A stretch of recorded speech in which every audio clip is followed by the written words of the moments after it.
तो फ्रेंड, हमारी आज की कहानी है सोया हुआ भाग। एक गांव था जिसमें पनौती नाम का एक व्यक्ति रहता था। नाम तो उस व्यक्ति का रामू था, परंतु वो इतना अशुभ था कि अगर सुबह सुबह कोई व्यक्ति उसे देख ले तो उसका बनता काम बिगड़ जाता था। वह व्यक्ति जिस भी कार्य में हाथ डालता था उसी में असफलता मिलती थी। इसी कारण गांव के सभी लोग उसे पनौती कहते थे। पनौती खुद भी अपने आप को पनौती समझता था। इन्हीं बातों से परेशान होकर एक दिन वह गांव के एक अनभई पुराने वृद्ध के पास गया और अपनी परेशानी बताई। इस पर उस व्यक्ति ने कहा, इस गांव में हर साल सर्दियों के समय में एक बहुत पहुंचे हुए साधु आते हैं, तो शायद तुम्हारी परेशानी का इलाज में बता देंगे। इस पर पनौती ने उन्हें धन्यवाद कहा और उनका इंतजार करने लगा।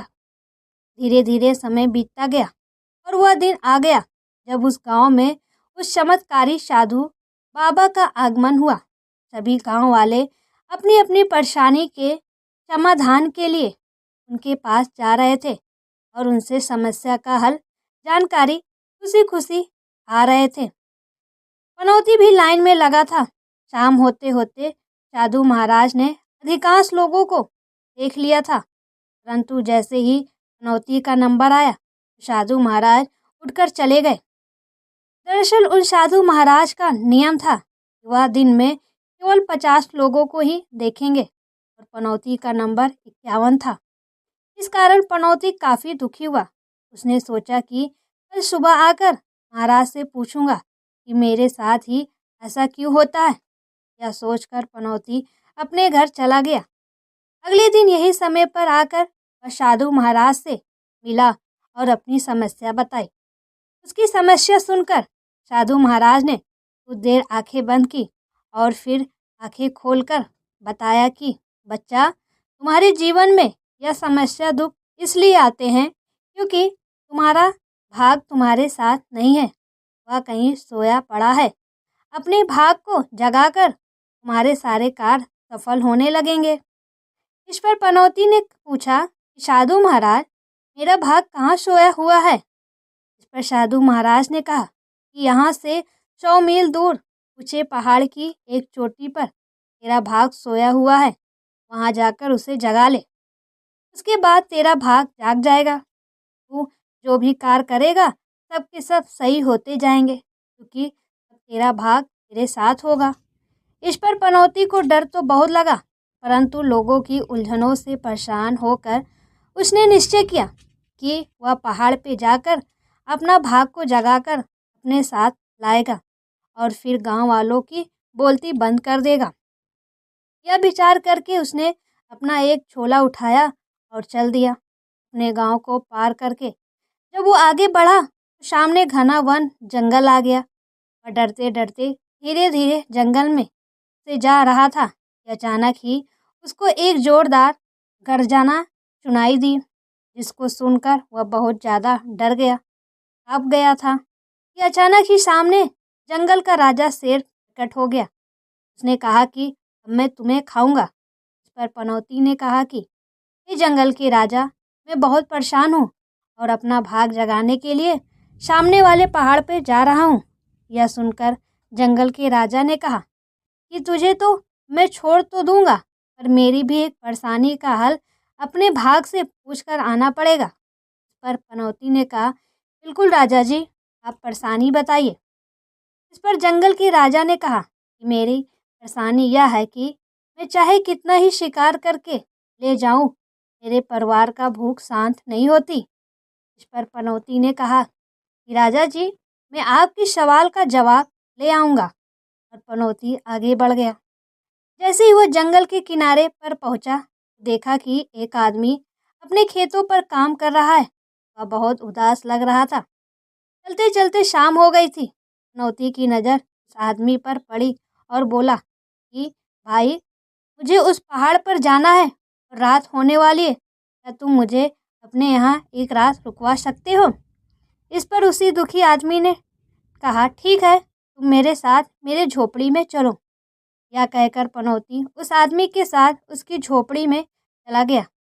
रात के खाने के बाद उस दुखी आदमी ने पनौती से पूछा कि तू भाई, पहाड़ पर ऐसी क्या चीज़ है जो तुम इतना दुख परेशानी उठाकर जा रहे हो? इस पर पनौती ने बताया कि मैं अपना सोया हुआ भाग जगाने जा रहा हूँ। इसके बाद मेरा जीवन सफल कामयाब हो जाएगा। उसकी बात सुनकर उस दुखी आदमी की आंखें में चमक आ गई। उसने कहा, भाई, तुम अपने भाग को जाने जा रहे हो तो मेरा भी एक प्रश्न का जवाब ले आना। पनौती ने कहा, तुम्हारा क्या प्रश्न है? इस पर दुखी आदमी ने कहा कि मैं अपनी ज़मीन पर चाहे कितनी भी मेहनत कर लूँ पर कुछ भी पैदा ही नहीं होता है। इस प्रकार धन के अभाव में अपनी पुत्री का विवाह भी नहीं कर पा रहा हूँ। यह सुनकर पनौती ने कहा, ठीक है, मैं तुम्हारे प्रश्न का जवाब लेते आऊँगा। यह कहकर पनौती पहाड़ की तरफ चल दिया। जंगल से बाहर निकलकर एक नगर आया, जिसके बाद ठीक पहाड़ था। नगर के सिपाहियों ने जब उस अजनबी आदमी को नगर में आते देखा तो सुरक्षा की दृष्टि से उससे पूछताछ की। उसके उत्तर से संतुष्ट न होकर उन्होंने उसे राजा के सामने ले जाने का निर्णय लिया। जब भरे दरबार में राजा के सामने उसे ले जाया गया, राजा ने पूछा, इसने क्या गलती की है?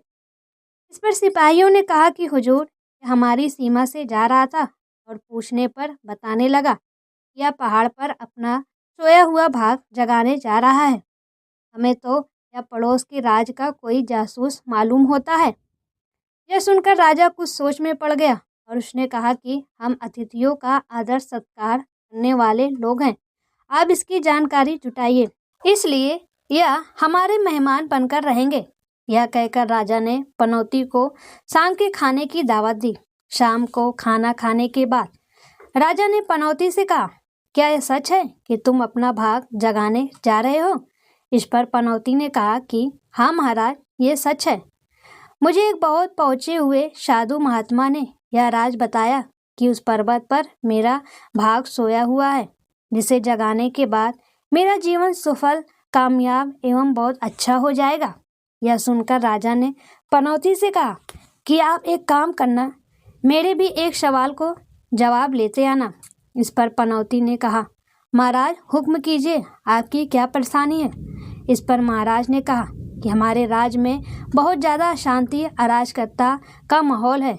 इस कारण मुझे राजकाज चलाने में दिक्कत आ रही है। पनौती ने राजा की बात सुनकर कहा कि ठीक है महाराज, मैं आपकी बात का जवाब ले आऊँगा। और सुबह सुबह मुखबिर ने राजा को सूचना दी कि महाराज, ये आदमी सही कह रहा है। यहाँ से 60 मील दूर एक गांव से यह आ रहा है और पहाड़ पर अपना सोया भाग जगाने जा रहा है।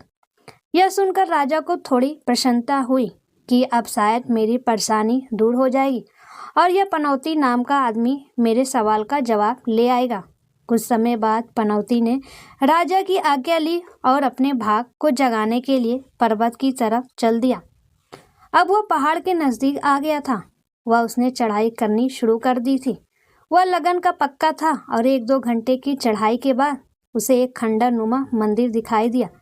वह पहुंचा तो देखा तो एक आदमी बड़ा आड़ा तिरछा लेटा हुआ था। पनौती ने उसे आवाज़ लगाई, ओ भाई, कौन हो तुम? कौन है तू? इस पर उस व्यक्ति ने कोई जवाब नहीं दिया। पनौती ने फिर तेजी से आवाज़ लगाई। इस बार वह व्यक्ति ने बड़े अलसाए से मूड में आंखें खोली और बोला, मैं वही हूँ, तुम्हारा भाग जिसे लेने तुम आए हो। यह सुनकर पनौती बड़ा खुश हुआ और कहा, जल्दी से खड़े हो जाओ और मेरे साथ चलो। यह सुनकर बड़ी अंगड़ाई तोड़ते हुए उठा और पनौती के साथ चलने लगा। जैसे ही भाग पनौती के साथ हुआ, पनौती में चमत्कारी परिवर्तन हो गया। अब पनौती को रास्ते में मिले सारे सवालों के जवाब मालूम हो गए थे, क्योंकि अब उसके साथ उसका भाग था। वापसी में वह नगर में राजा के पास पहुंचा तो राजा ने उसका स्वागत किया और राजा उसे एकांत में ले गया और पूछने लगा, बताओ मेरे सवाल का जवाब क्या है? इस पर पनौती ने कहा कि आपके सवाल का जवाब यह है कि आप राजा के वेश में एक नारी हो और यह बात आपके मंत्री का पता है और इसलिए ही आपके राज्य में अराजकता का माहौल है। यह बात पनौती को इसलिए मालूम हो गई क्योंकि अब उसके साथ उसका भाग था। अब वह ज्ञानी हो गया था। यह सुनकर राजा बनी स्त्री ने अपनी नकली दाढ़ी मुकुट उतार दिया, जिसके पश्चात एक रूपवंती नारी दिखाई दी।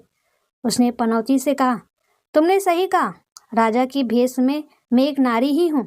अब तुम एक काम करो, मेरे साथ ब्याह कर लो और इस राज के राजा बन जाओ।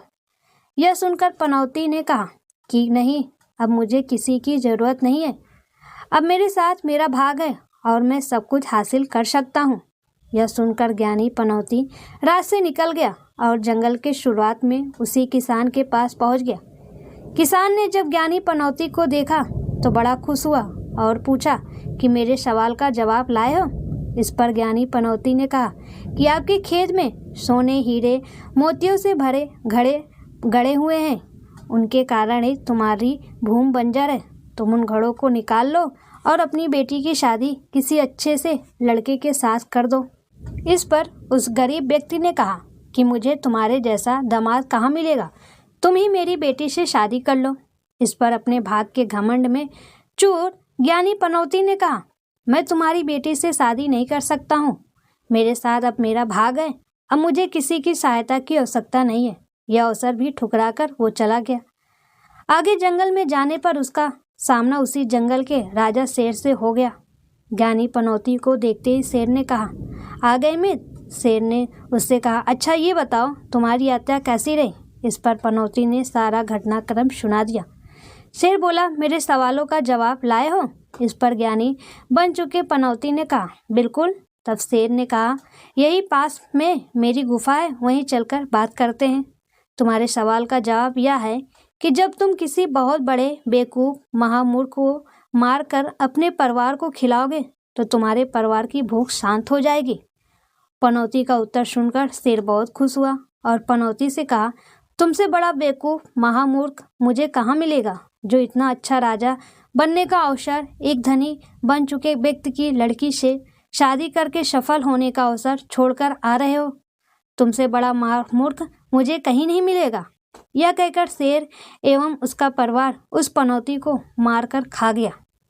दोस्तों, इस कहानी से हमें यह शिक्षा मिलती है कि यदि हम अपने पास आए अवसर को पकड़कर उसे कामयाबी में परिवर्तित करने की ज्ञान बुद्धि नहीं रखते हैं, सही मौके को पकड़कर उसे सफलता में बदलने का ज्ञान नहीं है, तो भाग भी आपके साथ आकर आपका कुछ भला लाभ नहीं कर सकता है। इसलिए दोस्तों, हमें हमेशा मौके को पकड़ने के लिए तैयार रहना चाहिए, क्योंकि इन्हीं मौक़ों अवसरों को उचित प्रयोग करके आप सफलता की नई कहानी लिखने में कामयाब हो पाएंगे।